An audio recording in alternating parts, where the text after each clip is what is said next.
Buenas tardes, muchísimas gracias por su presencia aquí. Retomamos hoy el ciclo de conferencias y nos volvemos a hacer un viaje en el tiempo para ir al crisol de cultura de la humanidad que fue Grecia, y entonces hoy tenemos dos personas que están perfectamente preparadas para hablarnos de ellos. Quizás son dos verdaderos espíritus griegos, y eso para quien les habla es un placer.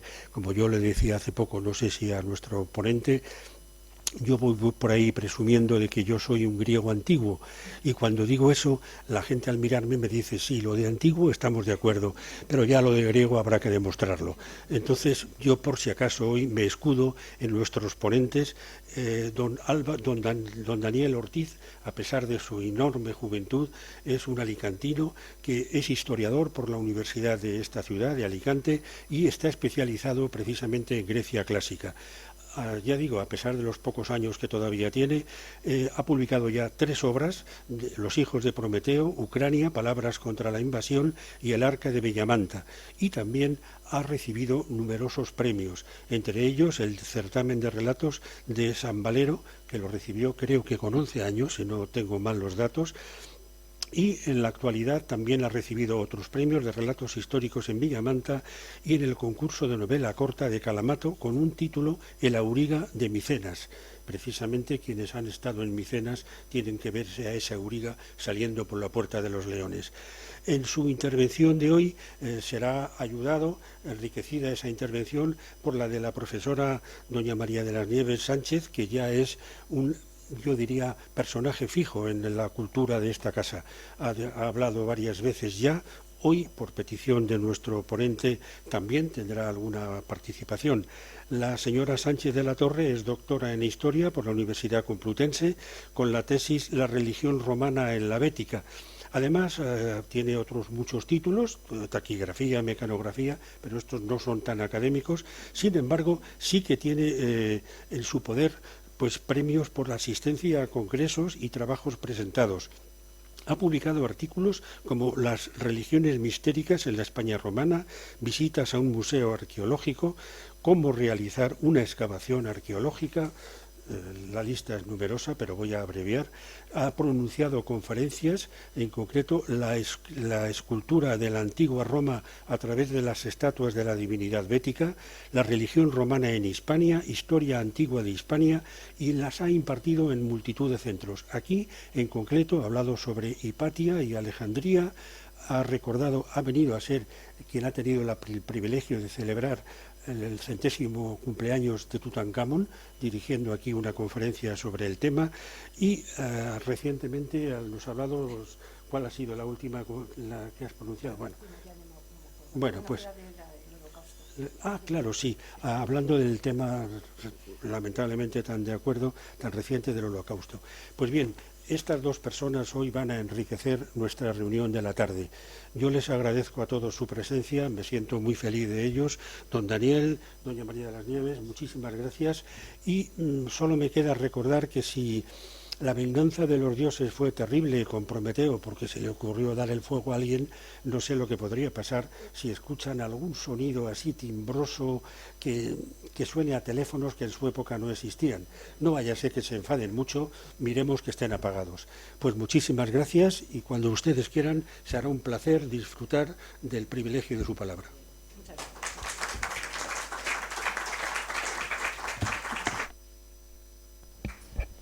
Hola, buenas tardes. En primer lugar, agradecerles venir un viernes, darnos la oportunidad de explicarles el contexto histórico y el dinamismo de esta novela. Muchas gracias a Nieves y a Antonio por invitarme a este lugar tan icónico y con tanta solera, como dice mi amigo Ramón, que creo que todos congeniaremos en que este sitio es único, y para mí es un enorme privilegio poder estar aquí y presentarles a mi hijo, ¿no? Esta novela, vamos a hacer, esta charla, este simposio, lo vamos a dividir en dos partes. La primera os explicaré en unas breves diapositivas el contexto histórico de la novela, y luego trataremos sobre la ficción que podrán encontrar en ella, ¿de acuerdo? Empecemos diciendo que esta novela se encuentra en el marco de las guerras médicas, concretamente en la primera. Si, para ponerles en contexto fácil, si han visto la película de 300, pues 10, 12 añitos antes. Aquí tenemos una imagen que es todo el imperio aqueménida, todo el imperio gobernado por un solo hombre, que en este caso, en estos años, es el rey Darío, con todas estas satrapías que son los estados, donde podemos ver Partia, los escitas, el Cáucaso, etc. Este es el enemigo principal, el antagonista por antonomasia de nuestra novela. Los protagonistas son los griegos. Aquí encontramos múltiples polis como Esparta, Atenas, Olimpia, Micenas, como ha comentado anteriormente Antonio. Y vuelvo un poquito a la de antes, es para que veamos la desproporción gigantesca que podemos encontrar entre dos enemigos, ¿no? Concretamente por esto escojo este tema, además de porque es la piedra angular de nuestra sociedad occidental, porque al final somos hijos de los griegos, porque es una historia muy atrayente, muy romántica, ¿no? El David que se enfrenta a Goliat, el pequeño que se enfrenta al gigante, y creo que era una manera muy bonita de poder verlo. Bueno, pues aquí en esta parte de Grecia, a la izquierda de la diapositiva, podemos encontrar en la costa frigia, en el mar Egeo, que los griegos tenían unas pequeñas colonias, sobre todo los atenienses. Por estas colonias comienza la guerra médica, porque los persas conquistan toda esta zona y desean seguir expandiendo su imperio hacia las tierras griegas. Aquí tenemos las ciudades más importantes, sobre todo destacadas Atenas y Esparta, que son las dos grandes polis, ciudades independientes con sistemas de gobierno totalmente distintos y una idiosincrasia totalmente distinta, que se oponen a ellos, que prefieren morir de pie que vivir de rodillas. Entonces estas dos ciudades van a ser las más importantes o los dos puntos claves de la novela. Y aquí tenemos las islas Cícladas, el archipiélago por el cual van a entrar los persas en la Primera Guerra Médica, que es la que vamos a tratar fundamentalmente en la novela. ¿De acuerdo? Paso un momento detrás, lo encontramos por aquí. Estas de aquí son las islas Cícladas. ¿Por qué pongo un poquito de hincapié en esta parte? Porque cuando me estaba documentando, me estaba preparando para escribir esta novela, me llamó sobremanera el tema que Delos, que la encontramos aquí, es esta islita de aquí, es la única isla que los persas no destruyen, no toman prisioneros. ¿Por qué? Porque según la mitología griega, tanto Apolo como Artemisa nacen en esta isla. ¿Y qué les podía importar a los persas que dos divinidades nacieran allí? Porque es la similitud directa con Aura Mazda. Apolo es el dios del sol, es el dios de la luz, y Aura Mazda es la deidad luminosa, la deidad omnipotente que siempre está simbolizada con fuego. Entonces esta es la única isla que no destruyen, y a partir de esta información es a partir de donde empiezo a construir mi novela, con este y unos poquitos datos curiosos que ahora trataremos con Nieves. Hola, buenas tardes. Bueno, muchas gracias a Daniel y Antonio por la presentación y a vosotros por estar aquí y a la matritense. Y nada, bueno, vamos a seguir hablando un poco del contexto histórico, ¿no? El contexto histórico es más o menos el siglo V antes de Cristo y sobre todo hay dos pueblos importantísimos, pueblos importantes en la novela y en esa época, claro, los griegos y los persas. Los griegos, como ya he dicho, los más importantes serían los atenienses por una parte y los espartanos por otra. En la Primera Guerra Médica el papel lo juega sobre todo Atenas, porque Esparta no va a asistir casi nada a estos eventos, a la primera guerra médica, que es la batalla de Maratón. Van a ser los atenienses. Luego ya en la Segunda Guerra Médica, que va a ser ya en el año 480 a.C., sí que van a jugar un papel muy importante, aunque no sea la novela. Vamos a tocar estos elementos, estos personajes, no van a estar ya en la novela prácticamente, pero van a ser muy conocidos. Va a ser la batalla de las Termópilas. La batalla de las Termópilas, como he dicho, con los persas, con los espartanos. Como he dicho, la película de los 300 estos, no eran solo los 300 espartanos, con Leónidas. Leónidas ha quedado en nuestro nuestra memoria como si fuera la guerra de Troya. Son personajes que van a quedar siempre, hayan sido de esa forma o no hayan sido, van a estar dentro de nosotros, ¿no? Pues Leónidas y los 300 espartanos. Los 300 espartanos estaban ayudados por otros 7.000 soldados, pero han quedado reflejados sobre todo los espartanos. ¿Por qué? Porque, como veréis en la novela y sobre todo en la vida de los espartanos eran un pueblo griego, pero con una idiosincrasia distinta, no eran como los atenienses, eran distintos, tenían una forma de tratar ya desde que eran pequeñitos los niños para hacerlos fuertes, ¿no? Ellos, siempre que iban a la batalla, ellos decían, o las mujeres de Leónidas le decían, ven sobre el escudo, no vengas sin el escudo, luego vienes con el escudo, no vengas, ¿no? Quiere decir, te ven o muerto o con el escudo otra vez, que digamos que has vencido, ¿no? Esa es la filosofía de ellos. Hay personajes inolvidables en esta novela y en esta época, como es Darío I, que va a ser el de la Primera Guerra Médica, y luego Jerjes, que va a ser el de la Segunda Guerra Médica. Pero tenemos otros como Milciades, Temístocle, Filípodes, Leónidas, de Marato. Estos son los personajes históricos que nos vamos a encontrar. Los dos pueblos son de los más importantes de la antigüedad. Siempre hablamos sobre todo de los griegos. Los griegos son el paradigma nuestro de nuestra civilización, de nuestra cultura, de todo. Pero no podemos olvidar a los persas. Ha salido un libro últimamente, habla de ellos, para que no nos olvidemos, no hagamos una diferencia entre unos y otros, porque fue de los más importantes imperios de la antigüedad. Duraron 350 años y fueron muy importantes. Lo que pasa que nosotros somos más de la cultura griega, pero sin olvidar a los persas. Está basada la novela en las guerras médicas y sobre todo lo que vamos a encontrar es la batalla de Maratón, pero luego a partir de ese momento ahí pierden los persas. No se sabe por qué los persas huyen, se van, no siguen luchando.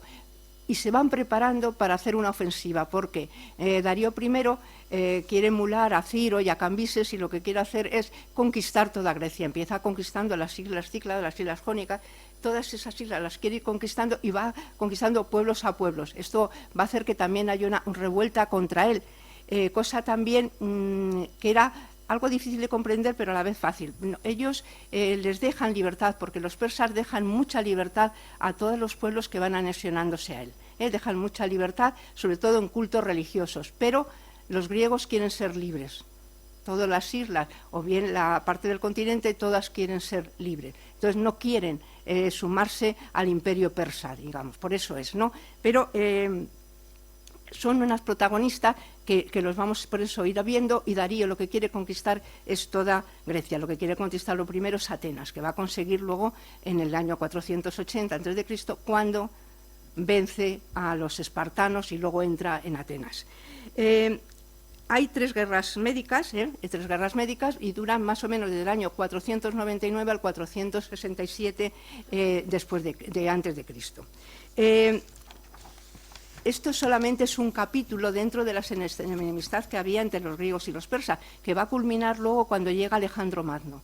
Cuando llega Alejandro Magno en el año 333, que ya va a derrotar a los persas, ya va a acabar con el imperio persa, mientras es un imperio muy importante. Pero Alejandro Magno, cuando llega, lo admira mucho. Había formado también parte del imperio persa, incluso, ¿no? Macedonia, y habían sido como amigos, pero él quiere acabar con Darío III en este momento, que es Darío III, porque ve que es tan importante Persia que él mismo se hace persa, se viste al estilo persa, con pantalones persas, se casa con una hija de Darío, hace una serie de cosas, los gustos, los eunucos, todas muchas cosas persas, él lo coge, pero ve que si no acaba con los persas, no va a poder ser el imperio que él quiere, y por eso lo que hace es ir a Persépolis y destruye e incendia Persépolis, ¿no? Que no se ha comprendido nunca por qué destruye esa cosa maravillosa, pero lo hace para que se olviden de Darío III, para que se olviden de los persas y estar encima de los macedonios.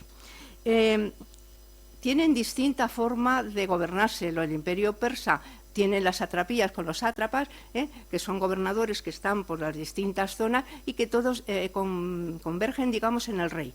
Convergen en el rey que es en ese momento Darío Jerjes, que son los protagonistas, pero lo que hacen sobre todo es que son un imperio todo unido en religión, todo unido en un poder. En cambio, los griegos son ciudades-estado, independientes cada una. Lo que pasa es que se unen de vez en cuando para luchar contra el enemigo que tengan en ese momento común.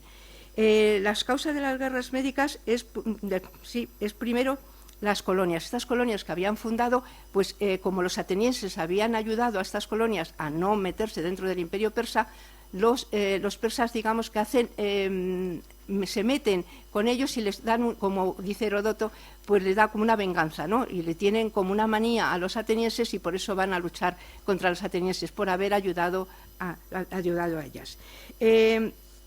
Por ejemplo, en ese momento también todos los griegos saben que va a haber otra guerra, va a haber la Segunda Guerra Médica, ya lo saben y se van preparando. Por ejemplo, Temístocles lo que hace es fortificar ciudades para cuando vengan, que no encuentren una avanzadilla suave, sino que tengan ahí un impedimento, ¿no? Hacen murallas, hacen barcos, hacen de todo para intentar que cuando vengan los los persas no lleguen hasta al final, que todo van a llegar, ¿no? En las fronteras orientales también de los persas llegaron a todas las fronteras orientales y occidentales. Hemos visto ahí que han llegado a muchísimos sitios, llegan hasta el Indo. Van hasta la India, llegan a la parte del Danubio, llegan a muchísimos sitios, conquistan muchas ciudades. Hay entre las batallas que hay, dicen que en el Bósforo, donde está ahora Estambul, que incluso en una de las batallas lo que hacen es unir Europa y Asia, ¿no? La primera vez que se unirían por medio de barcos. No sabemos si es leyenda o si ha sido en realidad algo verdadero, ¿no? Pero que por medio de barcos unen por primera vez Europa y Asia. También luchan contra los escitas, luchan contra, ya digo, con todos los pueblos que van encontrando, ¿no? Conquistar todo lo que pueden y extienden todos los dominios. Y lo hacen también por medio de la religión. La religión que ellos utilizan, ya lo ha dicho Daniel, es Aura Mazda. Aura Mazda es su dios principal y el principal profeta es Zoroastro. Zoroastro es un personaje que es conocido, yo creo que por todos, porque se han hecho libros sobre él, pero sobre todo es una lucha entre el bien y el mal. La lucha entre el bien y el mal, la luz y la oscuridad. Esta lucha que vemos aquí reflejado en los persas lo vamos a ver también en otras religiones y en otros contextos. Por ejemplo, lo podemos ver en el Mar Muerto con las cuevas de Qumran. Hay una lucha entre el bien y el mal. Los cátaros, la lucha entre el bien y el mal. La religión cristiana entre Dios y luego los demonios o Luzbel, ¿no? Entonces, esto es una constancia que hay entre ellos. Y luego, además, sobre todo, que lo que hacen ellos muchos es no dejar que todas las religiones que estén allí, las protegen, no les dicen que las quiten, sabiendo que Aura Mazda es el principal dios, pero las otras religiones son muy tolerantes con ellos, cosa que, por ejemplo, a lo mejor otros pueblos no son, el Imperio Romano. Y otra de las características, ellos, que los griegos no lo entienden, es que ellos tienen un dios, Aura Mazda. Los griegos tienen muchos dioses. ¿Qué es lo más principal? ¿Qué es más importante, tener muchos dioses o tener solo uno? Bueno, pues ellos esto también es un enfrentamiento, ¿no? La visión, luego, yo creo que ya Daniel a lo mejor nos vamos a hablar, hay dos en el libro, van a aparecer unos personajes griegos, van a aparecer unos personajes, sobre todo espartanos, ¿no? Que son muy característicos porque vais viendo cómo va este señor transformándose. Los espartanos son como muy austeros, muy secos, digamos, en ese sentido, y luego hay un personaje que aparece, que es un personaje real, que es el rey de Marato. Rey Marato, que es espartano, pero que por una de las circunstancias que le han calumniado, se va con los persas. Y entonces ahí vamos a ver reflejado el espíritu espartano y el espíritu de los persas, completamente distinto. Otra de las características de los persas es su arquitectura.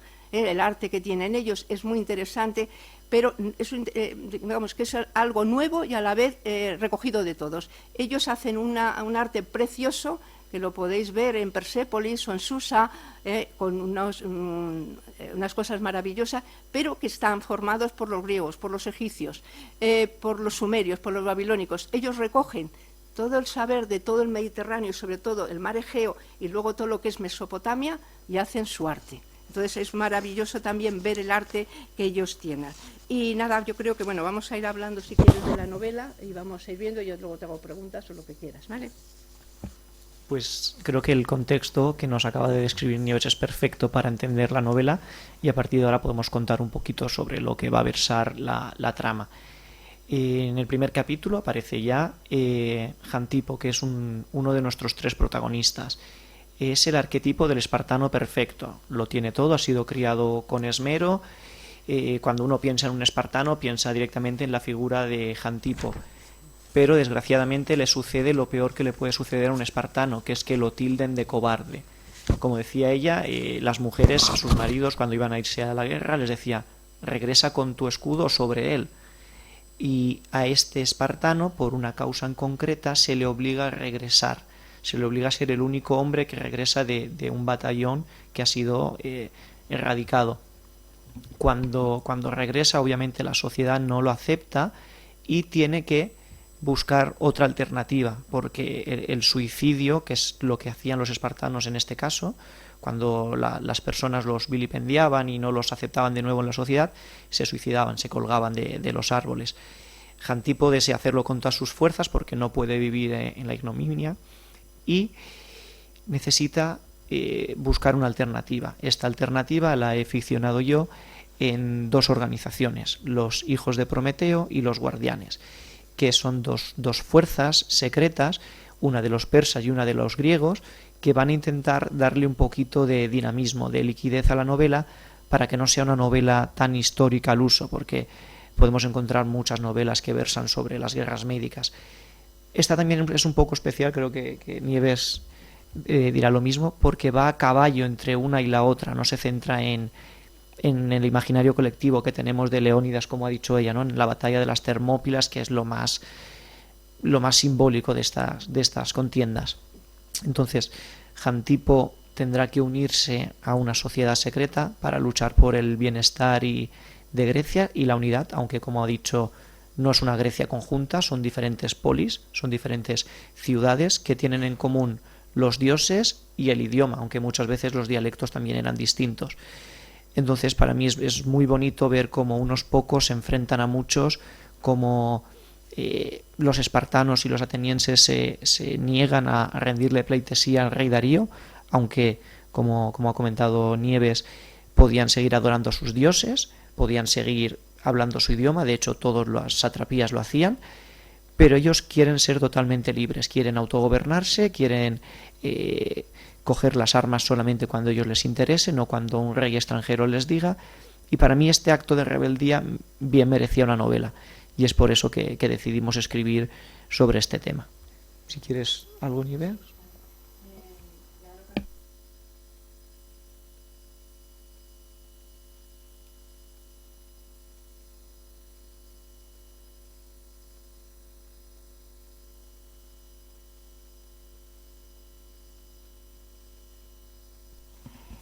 Con los hijos de Prometeo, para que estos no, sobre todo, no vayan haciendo más daño, porque ellos se van metiendo en todas las sociedades. Hay los ilotas, por ejemplo, hay otras personas griegas que también les ayudan, entonces ellos quieren cortar esto de raíz, es lo que sobre todo quieren cortar. Y luego la orden de los Prometeo, que son los hijos de Aura Mazda, pues puede que cubran los inmortales también son muy importantes en estas guerras, esta élite de soldados y tal. A lo mejor no pueden ir a todas las partes, a lo mejor los hijos de Prometeo pueden ir también a esos sitios y va socavando un poco la sociedad, haciendo guerrillas, haciendo cosas para que los griegos se olviden un poco de la guerra que tienen que ir preparando, porque ellos, digamos, les están atosigando, ¿no? Entonces esto también es importante, ¿no? Otra de las cosas que decir que Darío al final, aunque va a acabar, digámoslo, conquistando Atenas, pero que dura muy poco la conquista y luego se va, quiere decir que fue un rey muy importante, no solo era como soberano, más que conquistador era soberano, pero el que quería conquistar era toda la era de cómo habían hecho los primeros, Ciro y Cambises, ¿no? Eso es lo que ellos quieren.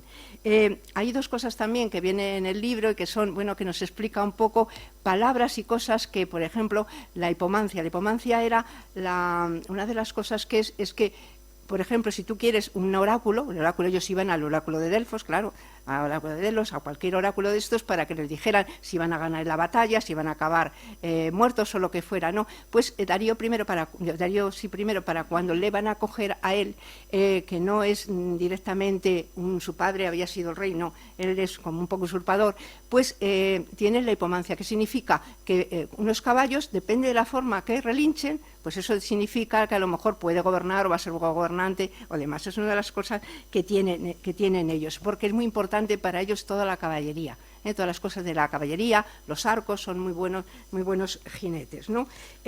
La novela es una novela histórica, pero también tiene la parte de ficción. Entonces, los personajes históricos están muy bien reflejados, la guerra, los prolegómenos a la Segunda Guerra y demás, pero siempre dentro de una novela ficticia. Entonces hay personajes históricos y personajes que no son históricos, ¿no? Entonces, por lo tanto, podemos ver las dos cosas, ¿no?, en esto. Y luego podemos ver qué diferencia hubo entre los griegos y los persas. ¿Puedes decir un poco qué tú ves la diferencia entre los griegos y los persas? ¿Qué les ves, aparte de que son ciudades-estado y el otro es un poder más centralizado? Sí, realmente es como comentábamos anteriormente, la primera diferencia o la diferencia más abismal es la forma de gobernar, ¿no? Todo el imperio aqueménida, todos los persas, los controla una sola persona, un rey, que simplemente les va a pedir tributos, como han pedido creo que todos los reyes, y luego hombres cuando ellos necesiten guerrear, y les van a dar libertad de culto, pero van a tener una figura predominante dentro de esa religión que es el gobernante. Grecia, en cambio, a pesar de ser ciudades-estados, tiene una forma de gobernarse muy peculiar. Por ejemplo, en Atenas, justo en este momento, acaba de nacer la democracia. Tiene apenas 10, 12 años, acaban de expulsar al último gran tirano, que es Hipias. Esparta tiene un sistema de gobierno muy peculiar, tiene una diarquía, tiene 2 reyes que tienen que descender del divino Hércules. Aparte tienen unos éforos, que son como una especie de senado, que son espartanos mayores de 70 años, que van a supeditar las acciones de todos los reyes, que sean loables, que sean justas. Y cada pequeña ciudad griega, Tebas, por ejemplo, tiene una monarquía, pero cuando pasen los años va a convertirse en otra especie de democracia. Esparta, por ejemplo, tiene todo lo que es la zona de los ilotas, Mesenia, todo lo tiene controlado. Entonces Grecia es muy distinta, es muy única, porque cada ciudad respira, palpita de una forma diferente. Y por ejemplo, hay unas palabras que suelta un general ateniense cuando ve a los persas, que dice: solamente veo un ejército de esclavos, que es, por ejemplo, eso también sucede en la batalla de Maratón. Son muchos soldados, pero son esclavos. El armamento es muy pobre, son armaduras de mimbre, escudos muy ligeros. Los espartanos van en bronce y en cuero, armados hasta los dientes y jugándose la vida y la libertad. Los otros son soldados que nada tienen que hacer allí. Entonces, un poquito la diferencia entre los dos enemigos es esta, ¿no? Y nosotros, sin querer, pues nuestro ideal romántico siempre nos lleva a ponernos en lugar del más débil, que a priori es Grecia. Y como decía ya, la guerra se divide en varias guerras médicas. Los persas huyen, se van cuando pierden la batalla de Maratón, pero los dos piensan que han vencido. Los griegos porque han expulsado a los persas, y los persas porque han conseguido todas las islas Cícladas, amén de algunas ciudades como todo lo que es la costa jónica, Eritrea y demás. Entonces se van preparando 10 años más para acabar de hacerse con todo, mientras los griegos celebran la victoria y se preparan para el embiste final. Bien, bueno, pues otra de las cosas así también de los persas y los griegos es que los griegos, cuando tienen unas fiestas importantes, pues resulta que no van a la guerra siquiera. Entonces en la novela también va a ser reflejado, porque en la primera batalla, por ejemplo, resulta que van los atenienses. Los atenienses en la primera guerra médica, en la batalla de Maratón, van sobre todo atenienses, más otros pueblos y otras cosas, ¿no? Pero espartanos no. En la novela vais a ver que va un espartano, que se llama Clearco, ¿no? Bueno, ¿por qué no van los espartanos? Pues porque son las fiestas carneas. si son las Olimpiadas o las fiestas carneras, ellos piensan que es mucho más importante ir a quedarse en esas fiestas que van dedicadas a Apolo Carneo o van dedicadas a otras divinidades, ¿no?, de los griegos, que ir a una guerra. Ya sabéis que además cuando había Olimpiadas paraban las guerras incluso, ¿no? Pues en la primera guerra médica no van porque están en fiestas. Y hay una anécdota que no me acuerdo mismo de qué señor le pregunta, oye, ¿por qué vienen tan pocos? ¿Por qué vienen tan pocos a la guerra? Y dice, bueno, porque están de fiesta. ¿Y qué hacen? Están en las Olimpiadas. Dice, bueno, pero bueno, entonces en las Olimpiadas deben darle a los que ganen tienen que darles muchísimo dinero, tienen que darle muchísimas cosas. Dice, no, a los que ganan les dan una corona de olivos solamente. Dice, pues fíjate, qué importantes son estos señores, vamos a tener que tener mucho cuidado, que son capaces de no ir a la guerra, que van a sacar botines y van a sacar fama por una corona de olivo, ¿no? Y decirte que, bueno, las fiestas son muy importantes para ellos y por eso luego, sí, en la batalla de las Termópilas, los espartanos van a estar, pero muchos pueblos no van a ir porque están también en fiestas, están las Olimpiadas. Pero los espartanos en esa época sí van, en la primera batalla no aparecen, no tanto. Entonces una diferencia también entre un pensamiento y otro. Las fiestas a los dioses griegos, para ello todos los dioses del Olimpo, los principales y los secundarios son muy importantes. Las fiestas de estas dedicadas a los dioses para ellos es muy importante. Y también te quería preguntar, por ejemplo, ¿tú crees que si los persas hubieran mantenido Grecia durante más tiempo la habrían destruido? Yo creo que no, pero no sé lo que opinas tú. No, yo creo que no lo hubiesen destruido sencillamente porque a ellos les convenía mantener la idiosincrasia griega bajo el yugo persa. Grecia nunca ha sido una tierra pródiga en agricultura, es una tierra rocosa que prácticamente se cultiva el olivo. Lo que querían ellos era seguir expandiéndose y necesitaban todo lo que es el mar Egeo como punto geoestratégico para seguir con su avance. No hubiesen ganado nada destruyéndola, aunque cuando conquistan Atenas en la Segunda Guerra Médica lo destruyen todo, pero claro, lo destruyen en una rabieta casi infantil del general Mardonio, que ha sido derrotado 10 años antes y le tiene mucha ira a los atenienses. ¿Qué hubiera pasado si Persia hubiera conquistado Grecia? Que es la pregunta que nos hacemos, ¿no? Todas estas distopías. ¿Hubiera cambiado el mundo realmente? ¿Seríamos ahora más orientales, entre comillas? No lo podemos saber. A mí me parece que por el tema, conforme gobernaban los persas, nos hubieran dado mucho juego, pero también es verdad que, como hemos dicho anteriormente, somos hijos de los griegos, la cultura, la religión, el deporte, la forma de afrontar la vida desciende de los griegos. Shakespeare, en un momento dado, cuando está haciendo sus tragedias, le dicen, oye, qué original eres, que cuántas cosas inventas, y él dice, no, si no hay nada más después de los griegos, ellos en sus tragedias ya plasman todos los sentimientos y todas las sensaciones humanas. Entonces yo creo que no los hubieran destruido, no hubieran arrasado con Grecia, pero sí que nos hubieran robado parte de lo que somos hoy día. Muy bien, y luego también, bueno, luego si queréis hacer preguntas, pero bueno, has puesto el nombre de los hijos de Prometeo. Prometeo es un dios benéfico para los humanos porque nos dio el fuego, que fue castigado por eso, ¿no? Y has puesto un título muy positivo con unos personajes que para ti son un poco más negativos. ¿Por qué has cogido el título este de los hijos de Prometeo para la sociedad? Sí, es porque, como hemos comentado anteriormente, los persas dejan a cada pueblo que adore a la divinidad que quiera, pero tienen que adorar a la suya también, que es Ahura Mazda, que es el dios del sol, el dios del fuego. La religión de Ahura Mazda, con su profeta Zoroastro, se refleja en el fuego también, es el símbolo predilecto por ellos. Y Prometeos, el titán que les entrega el fuego a los hombres. Entonces jugué un poquito con el nombre de asociaciones, de las sociedades secretas. En Egipto, por ejemplo, son los hijos de Ra, porque Ra es el dios del sol. En Persia es Ahura Mazda, y en Grecia, que mejor que poner Prometeo, que es la figura que más simbolismo tiene también, ¿no? Y luego, bueno, veo que el personaje, porque tú eres te gustan mucho los griegos y te gusta mucho, yo creo que Esparta, ¿no?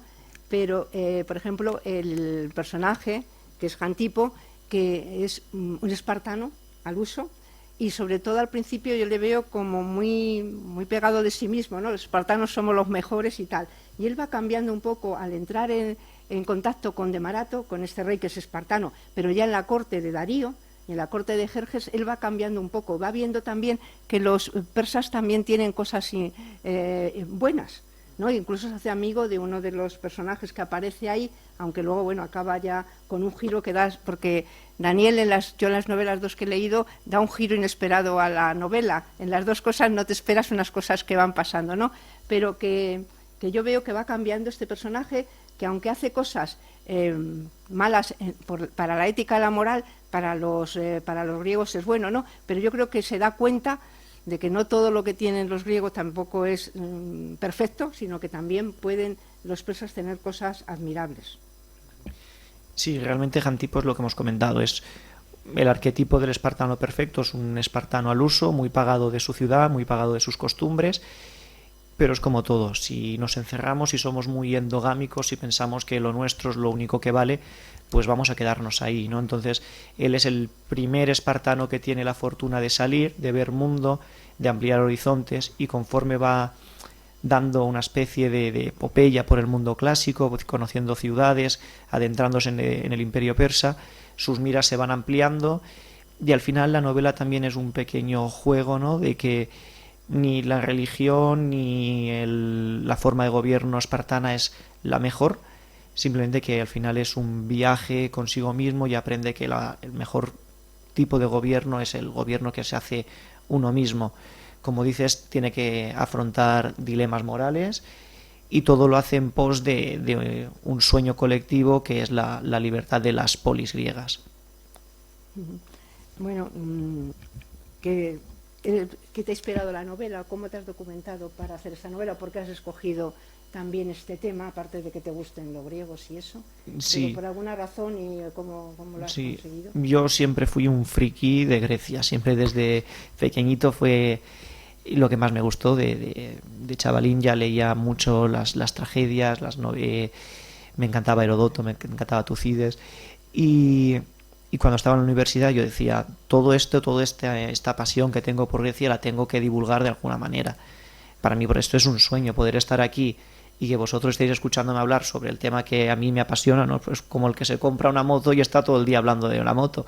Mucha gente dice, qué pesado, pero para él pues es todo un orgullo.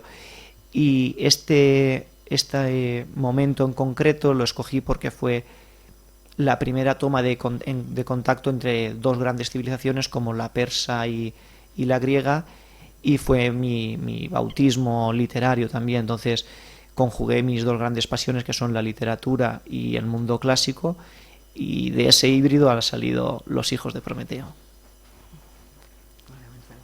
Y bueno, podéis hacer si queréis alguna pregunta, yo voy haciendo mientras, pero podéis vosotros también decir algo. La novela, sobre todo, yo la veo que habla muchísimo, sobre todo, claro, es una guerra, en la guerra está, y sobre todo los personajes que hemos comentado en Alter, tanto ficticio como histórico, son hombres. Hay muy pocas mujeres, hay una mujer, la mujer de Jantipo, bueno, la que está con él, ¿no?, que es muy importante también, que juega un papel importante, pero las mujeres aquí juegan poco. Las espartanas, sabes que ellos luchaban y hacían muchísimas cosas por sus hombres, pero no aparecen muchas mujeres reflejadas en la novela. Me figuro que será por el contexto histórico del que estamos tratando, pero ¿cómo las ves tú las mujeres espartanas en este momento? Porque de las persas no sabemos nada pues, aquí en la novela. No quería quebrar un poco lo que es el constructo femenino imperante en la época, ¿no? Es decir, no quería darle demasiada ficción a ninguna mujer dentro de la novela. Por ejemplo, está Artemisa, que es reina de un reino que se va a rebelar contra los griegos, que sí que ella era una reina guerrera y tiene su papel en la Segunda Guerra Médica. Lo que pasa es que en esta novela se centra sobre todo en la primera. Luego sí que, por ejemplo, está Yalena, que es una protagonista, una griega, pero intento que tenga un factor de poder y un juego de poder en las sombras, porque realmente sí tenemos constancia de que las amazonas que están por lo que es Efeso, son entre los hititas y los troyanos, iban a la guerra, pero claro, las fuentes que nos hablan de las amazonas mezclan mitología e historia. Entonces, ¿la mujer tiene importancia en la novela? Sí, pero desde un punto de vista más histórico. No he querido saltarme etapas para que el lector, cuando lea la novela, no se sienta demasiado engañado. Bueno, pues no sé si alguno quiere hacer alguna pregunta. Enhorabuena por el libro. Gracias. El esfuerzo que hay detrás de escribir un libro, así que lo que dijiste del hijo es Sí. puntualmente en la lectura del currículo se mencionó que has escrito algo sobre Ucrania y tu interés por esto de la lucha entre el pequeño contra el grande, ¿no? Y David y Goliat, y es inevitable hacer la comparación con lo que pasa en Ucrania. Entonces, me imagino que durante la escritura del libro te has a lo mejor tomado como referencia algunos de estos conflictos en el que un pequeño lucha contra un grande. ¿Esto es así? ¿Puedes mencionar alguno?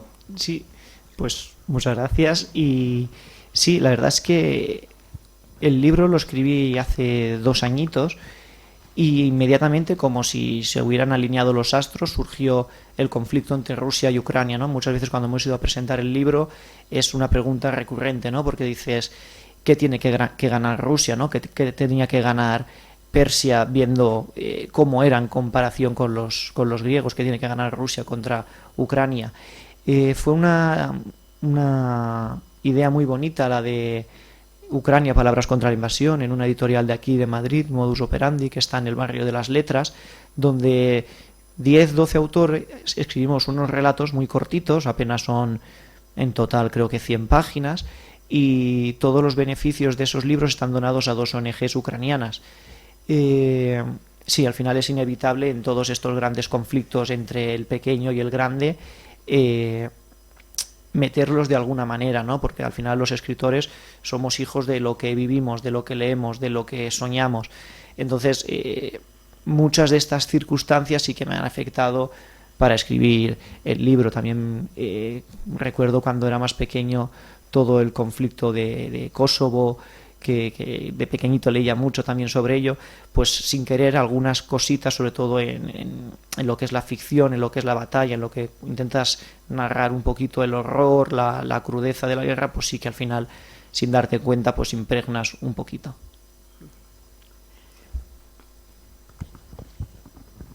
Bueno, enhorabuena por el libro y muchas gracias por la información. Una pregunta al hilo de los mapas que has mostrado. Bueno, yo tengo la idea de que los griegos actuales, más o menos de alguna manera, descienden o tienen sus raíces en la Grecia clásica.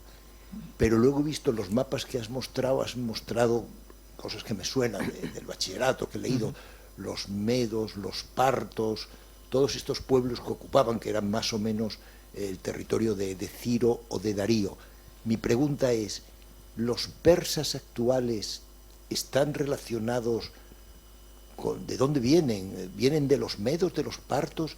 Yo sé que la lengua, de lo poco que sé de Persia, que es indoeuropea, pero eso no quiere decir nada. Y sé que el Shah de Irán festejó, hizo una gran fiesta hace como, no sé, 50 años, reivindicando la tradición, no sé si de Ciro o de Darío. Eso es la pregunta. ¿Existe ese hilo conductor entre la Persia que muestras en tu novela y la Persia, el Irán actual? Te contesto yo si quieres brevemente y luego Nieves, porque sé que le va a encantar tu pregunta. Yo tengo un amigo que es especialista en Irán, en historia antigua de Irán, que creo que será el único de toda España que le ha dado por estudiar eso. Y es de la vila, de un pueblo al ladito mío, y a veces conversamos sobre este tema. La respuesta es sencilla, el nexo, la unión es Alejandro Magno. Cuando Alejandro Magno conquista el imperio persa, él intenta helenizarlo, ¿no? Intenta llevar toda la cultura griega hasta allí. Entonces, por ejemplo, este amigo mío tiene monedas de hace siglos que tienen el contorno griego, las figuras de griegos. Todos, cuando el imperio de Alejandro Magno dura tan poquito y se divide en los distintos generales, muchos son griegos. Entonces la influencia helenística va casi hasta nuestros días. Sí, la influencia está de helénica a partir de Alejandro Magno, porque digo que Alejandro Magno, cuando llega allí, se da cuenta que todos los pueblos que van entrando, digamos, en el imperio persa, se van haciéndose persas todos, ¿no? Por eso, porque cogen las mismas vestimentas, cogen la misma religión incluso, ¿no? Entonces, lo que hay ahora actualmente, los iraníes, el Irán, sí que vienen de esta religión de Aura Mazda, de esta religión de Zoroastro, que incluso ya sabes Nietzsche, que escribió el libro, así hablaba Zaratustra, ¿no? Entonces, toda esta religión, toda esta forma de pensar de lo griego, hay que verla que no es una división entre Oriente y Occidente, sino que los mismos persas son el compendio sobre todo de Ciro. Ciro I, que es el que hace el imperio persa, que se va expandiendo por todas las partes. Luego está Cambises, que ya sabéis también importante, que son Ciro, Cambises, Darío, Jerjes y Artajerjes. Estos son los principales, ¿no? Pero que luego llega Alejandro Magno en el año 333, conquista esto, y ¿qué hace? Como pasa con Alejandría. Mete la figura, mete toda la parte helénica, mete todo el mundo occidental ahí también. Entonces yo creo que Irán sería una potencia que tiene dentro el espíritu oriental y el espíritu occidental. Por lo menos uno de los autores que está ahora, que ha escrito un libro que se llama Los persas, ¿no? Es un catedrático antiguo que se llama Joy Yegowi Jones, analiza el persa, el auge y la caída en desgracia de ellos, y que los intenta hacer que los persas son parecidos incluso a los griegos en muchas cosas, ¿no? Porque tienen cosas parecidas, son distintos, pero se helenizan igual que Alejandro Magno se hace persa, ¿no? Entonces son la unión de los dos. No podemos separar mucho tampoco, intentar separar mucho entre Oriente y Occidente, ¿no? Yo creo que sí, que que siguen teniendo ese espíritu de los persas antiguos.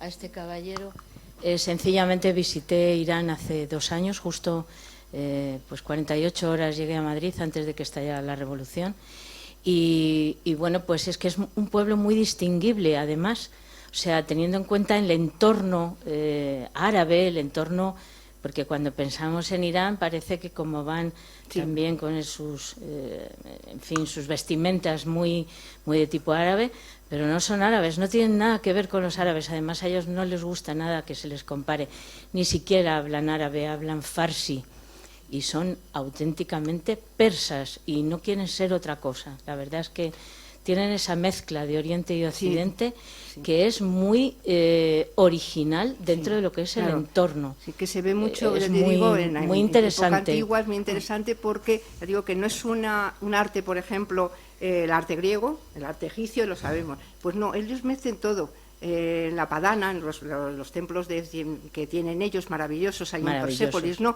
Pues que yo no he ido, pero bueno, sí, lo he visto impresionante. Es que mezclan todo. Igual te ves una diosa Hathor ahí puesta, que te ves una columna jónica, que te ves unas cortinas que caen cogido de los babilonios, ¿no? Entonces hacen esto. Y luego, bueno, pues tienen su religión, que es Aura Mazda, que es el fuego. Ellos siguen venerando al fuego. Siguen venerando sobre todo al fuego, ¿no? Y luego tienen una idea también, que lo tenían en aquella época, no sé si lo tienen buenos pensamientos, buenas palabras, buenas acciones dentro de lo que ellos tienen. Y es una cultura que ha cogido de todo el mundo lo que ellos creen más conveniente, y han hecho un arte suyo, han hecho una vida suya. Son iraníes, ¿no? Exacto. Pero que tienen... Es que este señor lo que intenta hacer es que no separemos tanto a Oriente y a Occidente, digamos, unos son de aquí, una forma de aquí, de allá, son peores o mejores, no, sino que intentemos que también que ellos tienen cosas buenas, Oriente y Occidente, y que unido da esta amalgama de... Su amor por la países. cultura es algo absolutamente envidiable, con esa religión tan represiva que tienen. Sin embargo, la cultura, el estudio por parte de todos los jóvenes, las mujeres, a pesar de lo reprimidas que están, pueden estudiar en la universidad. Es un amor a la cultura y al arte increíble, absolutamente increíble. Y eso sí que es algo que se percibe desde que visitas Irán. Los iraníes son muy cultos. Si tú quieres caerle bien a un iraní, háblale de sus poetas. Le tienes ganado seguro. Muchas gracias.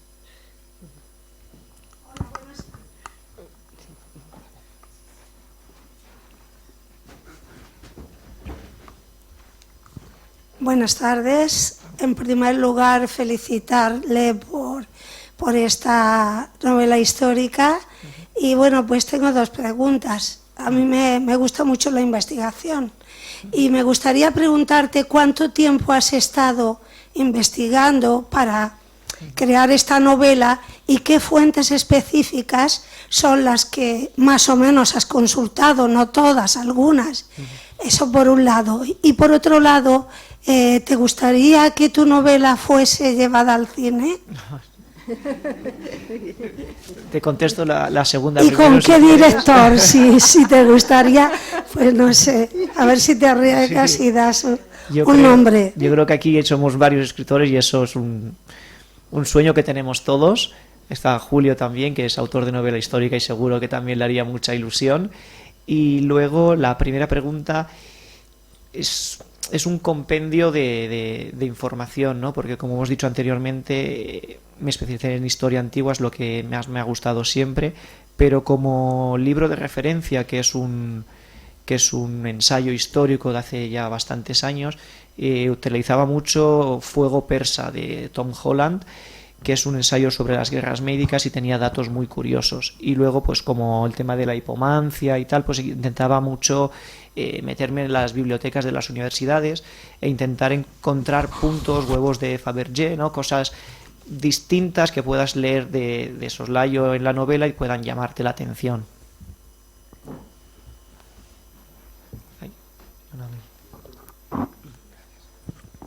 Ay, el director no te lo he dicho, a mí me gusta mucho Spielberg con El Señor de los Anillos. Daniel, yo quería preguntarle, nos ha empezado diciendo que el protagonista le tildan de cobarde. Entonces, a lo largo de la novela consigue que no tengan ese concepto de él, o eso no es verdaderamente tan importante en la novela. Gracias. Es importante porque los espartanos, como hemos dicho anteriormente, lo tienen muy en cuenta. Entonces, aunque las causas sean loables, aunque deba hacerlo, porque es la misión que le encomienda a su capitán, no va a poder quitarse el estigma nunca, porque cuando un espartano vuelve siendo tildado de cobarde, nunca va a poder remediarlo, aunque sea luego el mejor soldado. ¿Va a carecer de importancia este aspecto? En parte sí, porque no regresaremos tanto a Esparta de pies de este protagonista, pero es una decisión y un estigma que al protagonista, que a Jantipo, le va a seguir doliendo durante toda su vida. Su motivación principal es intentar remediar esto, volver como el espartano que era, solo que los acontecimientos, las moiras, que son las tejedoras del destino, no se lo van a permitir. A ti.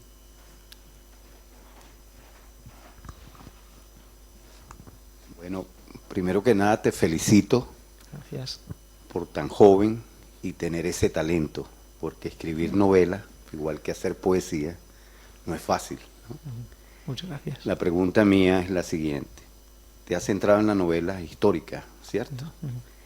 ¿Piensas dentro de tu evolución como profesional del área literaria cambiar en el curso de tu evolución otro tipo de corriente de novela?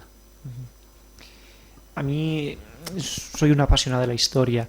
He escrito otra novela que está ahí fuera, que es El Arca de Villamanta. Es un thriller arqueológico de una ciudad que está aquí en la Comunidad de Madrid, pero aun siendo thriller, aun pudiendo catalogarse como otro género, está muy ligado a la historia. Es simplemente otra forma de divulgar la historia para la gente que a lo mejor una novela histórica le resulta muy pesada porque hay muchos datos, porque no consigue evadirse e ir a otro mundo. Pero la verdad es que nunca puedes decir de este agua no beberé, pero no me quiero desligar de la historia porque mi afán es que podamos seguir hablando de historia. Además, lo que más me gusta es Grecia, son los persas. No me imagino escribiendo sobre otro tema, porque me gustaría poder contaros la historia tan amplia, tan apasionante que tiene Grecia, centrándonos en otros aspectos, ¿no? Como por ejemplo decía antes Antonio con el Auriga de Micenas, o como podemos ver aquí la ciudad de Troya, pues también tiene muchas cosas de las que hablar y creo que necesitaría muchas vidas para poder contar todo lo que quiero sobre Grecia. Ya. De todas maneras te puedo comentar algo. Claro. Lo mismo decía Mario Vargas Llosa, Gabriel García Márquez, y después Sí. cambiaron. Sí. Creo que es parte de la evolución y eso lo más probable que suceda en ti, porque estás Claro, muy joven puede ser. y tienes un talento increíble, ¿no? Te felicito. Sí. Muchas gracias. ¿Alguna pregunta más?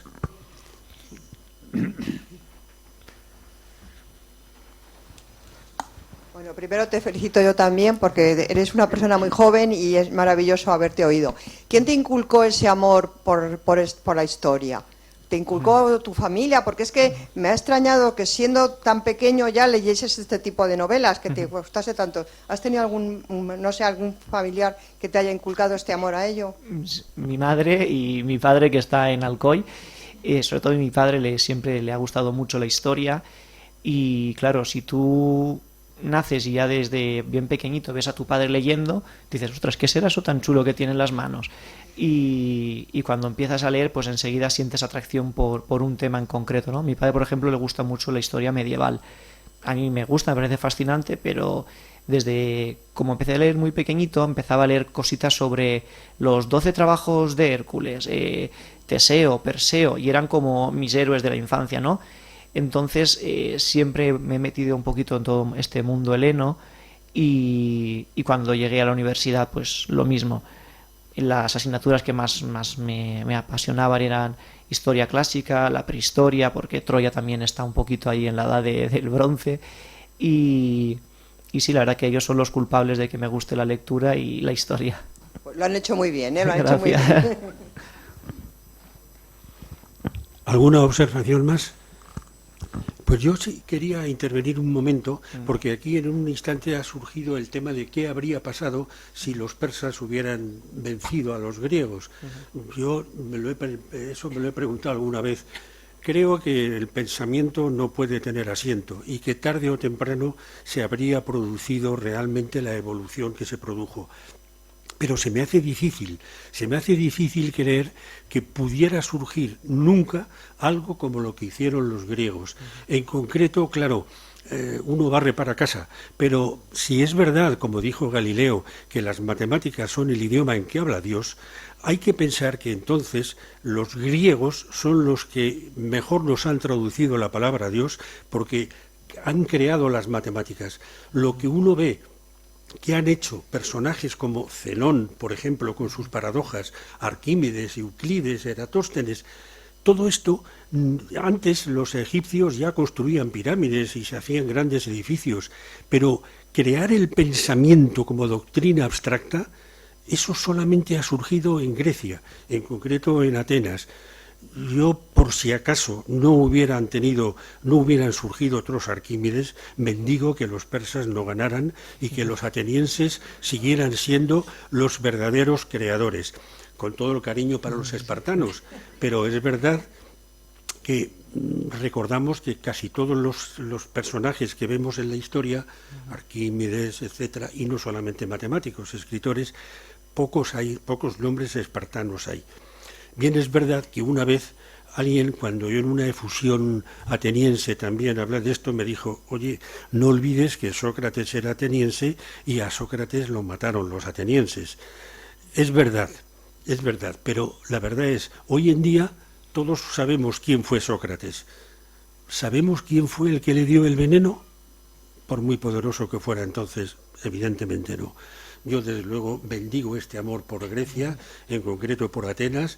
Puedo decir, a modo de confesión, que una vez en mi vida he estado a punto de hacer una pintada de estas que había, estando en la isla de Samos. Entonces había un cartel que estaba entonces en disputa si Macedonia era griega o no, y había un cartel que ponía Macedonia es griega. Y yo reconozco que estuve tentado de acercarme, tacharlo de Macedonia y poner todo el mundo es griego. Bueno, muchísimas gracias por todo.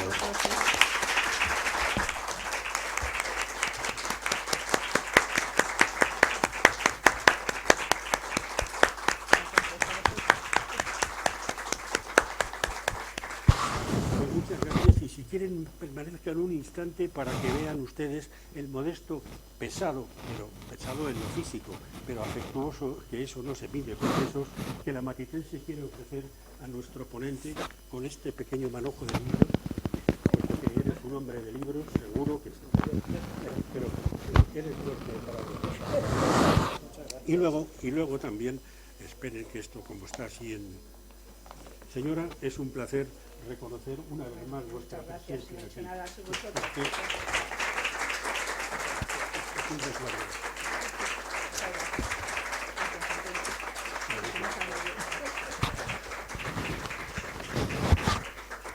Pues muchísimas gracias por su presencia. Ello ha hecho todavía más importante este acto. Les esperamos la semana que viene y sepan que su presencia siempre será muy bienvenida. Estamos ya cercanos al final del curso, pero todavía quedan actos y luego después en septiembre volveremos a estar aquí otra vez. Muchísimas gracias. Sean todos bienvenidos. Que los dioses les sean propicios.